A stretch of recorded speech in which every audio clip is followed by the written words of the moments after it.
Welcome to the flowerschool.com video library. I'm Leanne Kessler, director of the Institute, and today I'm here to share with you spring grasses. It's been a long winter. It's been mild here in the Pacific Northwest, but it's been gray, it's been dark, it's been cold, and nothing makes me more excited than the arrival of springtime.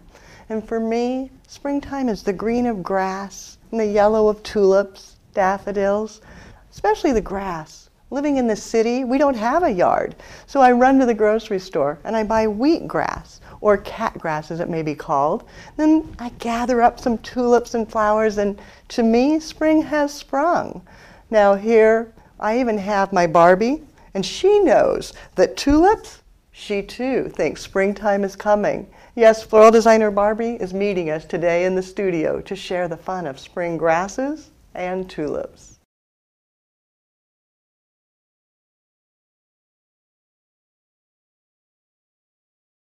For my container, I'm using a glass cylinder, and then I'm going to set the grass inside. It'll be clear, so I can actually see their roots and their soil, and that'll be part of the design.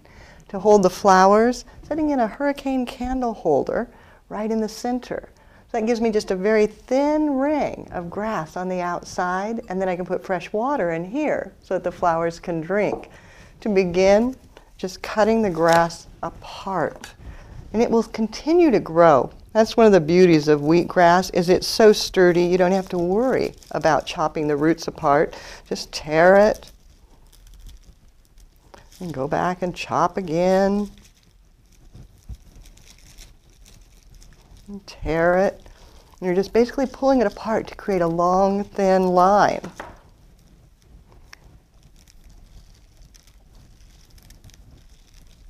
And you can see by dividing it out, instead of a cube, you now have a string of grass.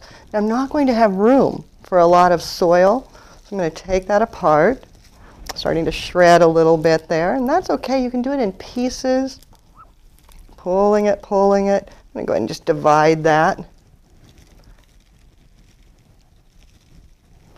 Then do the same thing with the second box, because it takes about a box and a half. It won't do it with just one.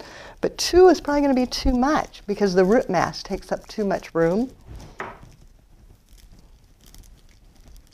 It might be about that much. So I'll start there. And I take my vase and the grass and wrap it right around and then just slide it in. Then before I drop it, take the last segment, set it against, tucking the roots. Tucking, and sliding it till it all slides down. Then you can drop the grass, and then if you need to, tuck a little extra in to finish filling.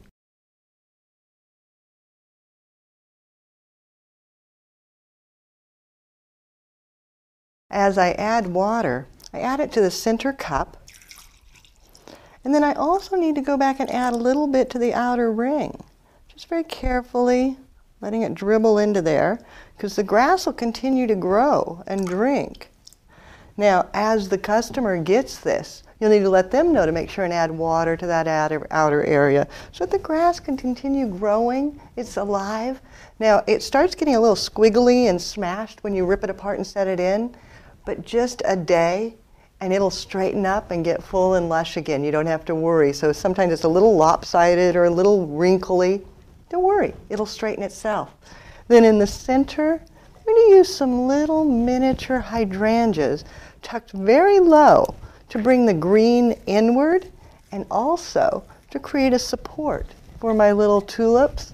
So I tuck this in, just nice and tight and delicate. It also helps push the grass outward a tiny bit. And plus that light green, oh, so fabulous. I just love it. It brightens up everything, makes it look so happy.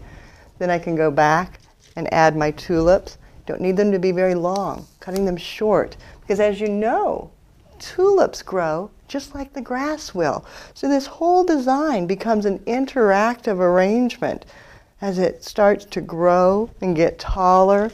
Adding in a bud, something a little more delicate here, tucking it. Looks like a breath of springtime. with just the simplicity of 6 flowers and a little bit of grass.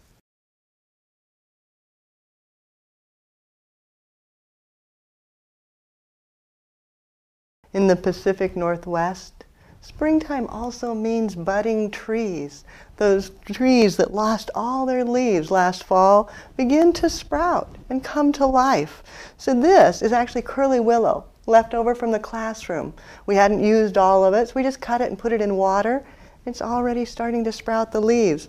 We left it long enough, it would actually go to root, and we could plant it. So I'm just feeding it down into my arrangement. The hydrangea will help hold it into place, let it curl around, do its own thing, bring in another little piece, let it curl in here, and over the top of my tulips. Another one, this one a little bit shorter down in front. You can see I create a little tree over the top of my tulips, hydrangea, and grass.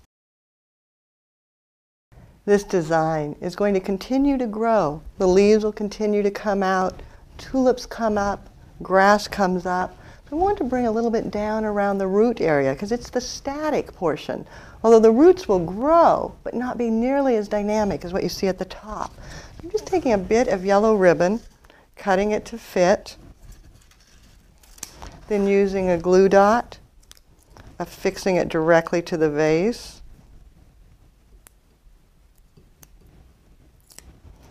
Attaching the ribbon, then a second glue dot, just peeling it off, adding it to the opposite end of the ribbon, pulling off the tab, and then just pulling it straight around and overlap. So it gives that little bit of brightness at the base. Then one more glue dot right on the base of a little butterfly, because springtime, it's the return of the butterflies. The whole world comes to life. Pulling the tab off, come, there we go. And maybe just set him right in the corner, like he's flying in to visit the tulips.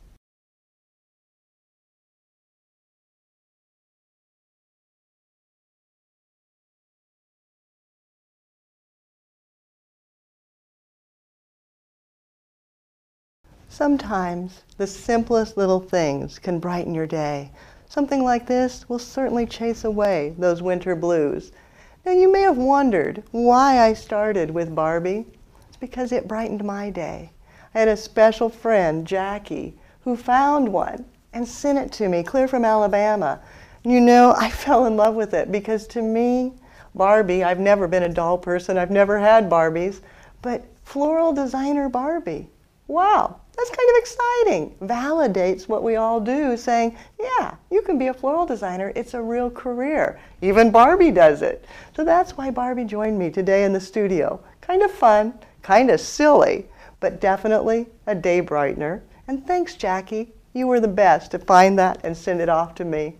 Now for you, we've got more creative inspiration and probably not a lot more Barbies, but a lot of fun on the website at flowerschool.com. If you've got questions, need help trying to figure out how to do this or where to find something, feel free to contact us through the website or by telephone at 1-800-819-8089. If you want to share your picture of a spring brightening time, send it to me at my personal email at Leanne, Leanne, at floraldesigninstitute.com. Now it's your turn. Have fun and do something you love.